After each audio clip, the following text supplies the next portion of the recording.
My name is Stephanie Green, and I'm a resident of the Grand Boulevard neighborhood. I've been living in Chicago since 1992. That's amazing, since 1992.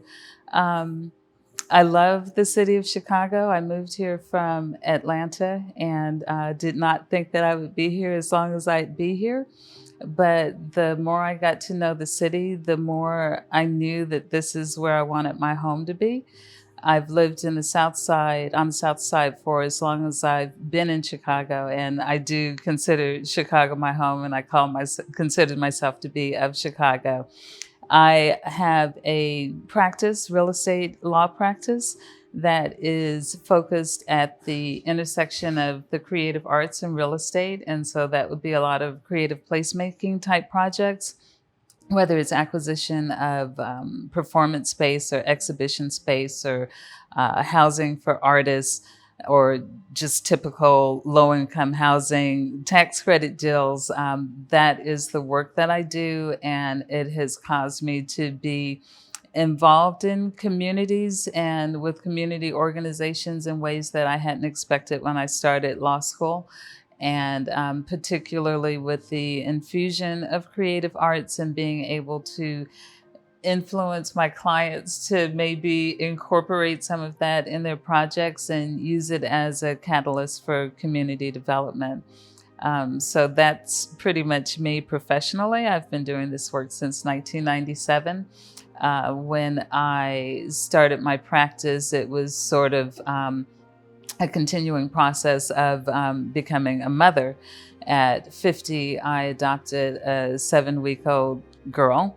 And 2 weeks after I resigned from my prior firm to start my practice, I got her 7.5-month-old baby brother. And as I was considering motherhood, I knew that I wanted to be an example to my children of pursuing something passionately. And that is what I found with procreative law and my work with affordable housing and community development, particularly on the South Side of Chicago. Well, my work with in this field particularly started as a paralegal when I was still in law school. It was not what I expected to do when I went to law school. I thought that I would do civil rights litigation, employment discrimination, things like that. And I really did not connect with the work of affordable housing law for a long time. It was just something that I did. But then I started representing more clients, nonprofit developers, and began to really connect with their mission and see the work that they were doing and see in real life in my neighborhood and the communities where I am frequently, began to really see the impact of their work. So that's how I first got connected with affordable housing work. Then, as I mentioned, that I didn't really connect with the work, it was just something that I did. But what I did connect with was my website, which is Soleil's To Do's. It's a calendar of culturally diverse events. And I would pull all-nighters sometimes just uploading events to this calendar, and was just really excited about it in the same way that I came to be excited about affordable housing and community development. And so I'm, meeting all sorts of artists and connecting with arts institutions. Marguerite Horberg, who's one of the people that I mentioned to you, her Hot House organization was just phenomenal. And so I spent a lot of time working with Soleil's To Do's and trying to give exposure to small events and exposure to big events that just weren't really reaching our communities, and forming close relationships and really talking sort of one-on-one with organizations and kind of helping them strategize and connecting them with other organizations, where I saw where there was some sort of mutual interest. So as I started thinking about the example that I wanted to be for my children, and trying to decide whether law was really the right place for me, it was about that time that creative placemaking became a thing. And it was just the sweet spot for me, a perfect merger of the creative arts that I'm so passionate about and community development, which I'm also passionate about. And so I get to have it all in one spot. And so that's sort of how I got to this place. And also the work that I did with creative arts and Soleil's To-Dos was sort of a natural fertile ground to kind of forage for clients, because I knew about these organizations and individuals and what their interests were with respect to acquiring space or urban farming or whatever the case might be. And so I started to really kind of work those connections and find out what they were doing and let them know, because most of my folks on Soleil's To-Do side didn't know what I did professionally. And so as I started introducing myself, in addition to introducing them to other people, it became ripe for growing business for my firm, and to continue the opportunity to connect people in different ways. My life is filled with joy. Um, my life is filled with joy. Just like before, I was able to pull all-nighters working on my website. Now that I have been able to shape my life so that everything in it brings me joy, it has just made life much brighter for me. I appreciate the feeling that I'm making a contribution. Um, Definitely love that my children get to grow up seeing what I'm doing and knowing that I'm loving it. And I hope to inspire them to do the same thing. So even through all of this stuff with COVID-19, I've still been able to do the stuff that I love. It's definitely been different and challenging. But because I have been able to literally surround myself with things that I am passionate about, it makes everything else bearable.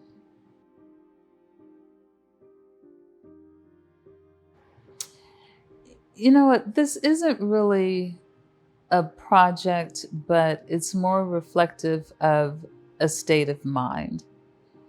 Um, COVID has been, and to some extent continues to be, very scary for me. Because not just for myself and the fact that I want to be around to be a grandmother, but also because I have two kids that I have to protect. And so going back to my firm and the name of it, Procreative Law, it is, the creative represents more than just creative arts, but creative thinking and creative problem solving. So I was very, very challenged by COVID initially, because I had at the time, a 3-year-old and 5-year-old at home with me, and I have my own firm, and I had to work. And I also had to do everything that I could to minimize the impact of COVID, and not the disease itself, but all of the rippling effects of it. I had to do everything that I could to minimize that effect on them. And I was very anxious. And I was very anxious about that. And so I had to take stock of what were my needs? What did I need in order to get through this? And I knew that I needed to be able to work, and I needed support with my children, and I needed to make sure that that support with my children would not expose them to COVID. So ultimately, I packed up my car with a bunch of food and everything else I could think of, and my dog and my kids, and we drove to Alabama, where my mother lives with 120 acres that have been in my family since the African came to these shores and actually bought this land. So my mother has a tiny log cabin.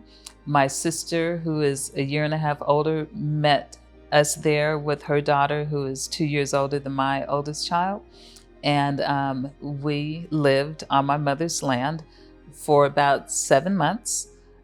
We finally worked out internet, and thank you, Joe Biden, for the infrastructure bill, because you can go just about anywhere in the world and get internet, but you can't get it in rural Alabama. But we finally figured that out. And so we were able to work remotely, both me and my sister, share responsibility for our children, support each other when we needed it for meetings or whatever, be able to spend time with my mom. All of us were able to spend the amount of and a quality time with each other that we hadn't been able to do for 7 months. And it was not easy, but it felt like a gift to be able to do that. And so I mentioned that as the project that I'm most proud of, because my children thrived. Where other children were struggling, I was really able to create a situation where my children thrived through COVID. And I was able to continue my practice. And so I mentioned this again as the project that I'm most proud of, is because it reflects the way I strive to problem solve in creative ways generally. And there was a tangible result for both me and my kids, and my mother and my sister and their kids, but it worked. And it was because I was able to think outside of the box and come up with a solution. And I could come up with other examples where I've done the same thing with clients, but that's just my goal, to sometimes take a step back, take a deep breath, look at what the priorities are, look at what the options are, and craft a solution that that takes care of whatever the issue is. So I know TRC is like family to me, because when I graduated from law school, theirs was the first tax credit deal that I did on my own. Um, and so that's how I met Pat and connected with her, and just loved the whole backstory of how the project evolved and got to the place. Because as attorneys, we're usually brought into a transaction once all of the heavy lifting is done, and we come and we close it, and then usually we're out of the picture after that, unless there's some little issue. So I got to know the backstory of TRC and was just amazed by Pat's tenacity and her ability to bring these parties together, the four churches, to make this all happen. And of course, the history of the building too is profound. So I closed the transaction and shared a glass of wine or two with Pat along the way. And sometime afterwards, I think probably around 2003, she asked me to join the board of directors, which I was honored to do. I think it was only the second board that I had served on at that time. And so it was really great to be a part of what this organization was doing, and great to be able to help support Pat as the executive director in a totally different way than I had before. I appreciate the sort of holistic approach that TRC takes with whatever projects it is that they take on. They really take the time to assess the community, geographic community, and also the population that they're dealing with, and get their input to create projects that really serve an important function. So I served on the board for, I'm guessing probably 8 years, maybe 9 years. And I think the last 6 years, maybe 4 years as its chair. So that's how I know TRC, and I will always consider TRC family. Even though I'm not on the board anymore, I do continue to do work for TRC, and it's work that I love to do. What motivates me is seeing blighted, underinvested communities um, have new life brought into them. Um, what motivates me is seeing organizations who have struggled persevere. Um, I've always been a champion for the underdog, and so even though I have big clients, big developers, I really love the opportunity to help support and nurture an organization that is just at the beginning stages of its growth. Um, and what also motivates me is driving through different neighborhoods on the South Side and seeing projects that I was involved in and starting to see other things sprout up around those projects.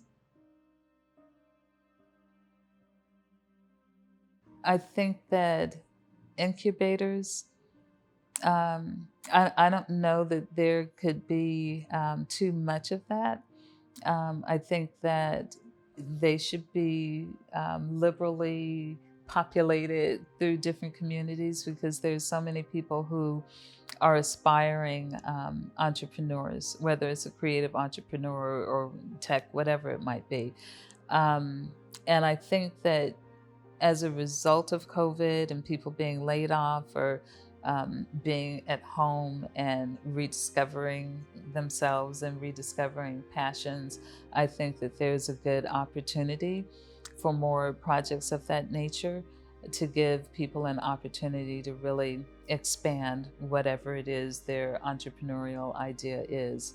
And specifically, I think incubators that focus on various stages. So I aspire to see or be a part of an arts incubator that is based on a sort of condominium concept or co-op concept where people can rent out space as they need it and have an opportunity to move between different spaces or increase or decrease their usage as they might grow or their needs change. And have that facility also include shared sort of administrative services. So it might be a shared receptionist, someone to help book time, cleaning service for the space. There might be certain credits that you get each month for professional services. So it might be web design, it might be marketing assistance, it might be business planning. An incubator that will allow people in their businesses to grow and evolve and to support that. That was one of the things that I saw most often with Soleil's to-dos, people not getting information about events because the people who were putting on the events didn't really know how to market them and reach the people that they wanted to attend. And so that it is difficult. And also speaking as the owner of a small law firm, it's difficult sometimes to tend to your work and also take care of the administrative and managerial aspects that you need in order for your business to really grow. So to have a way where individuals or smaller entities could share in, kind of collectively pool their money to have those resources available, which might also include professionals. It might come from amongst the network of artists or entrepreneurs who are participating in it. It might be supported by students who want to learn marketing or want to learn web design or whatever it is. But just the idea of sharing resources and sharing information, and just having a sort of bicycle spoke hub where people feed in with their abilities and support each other.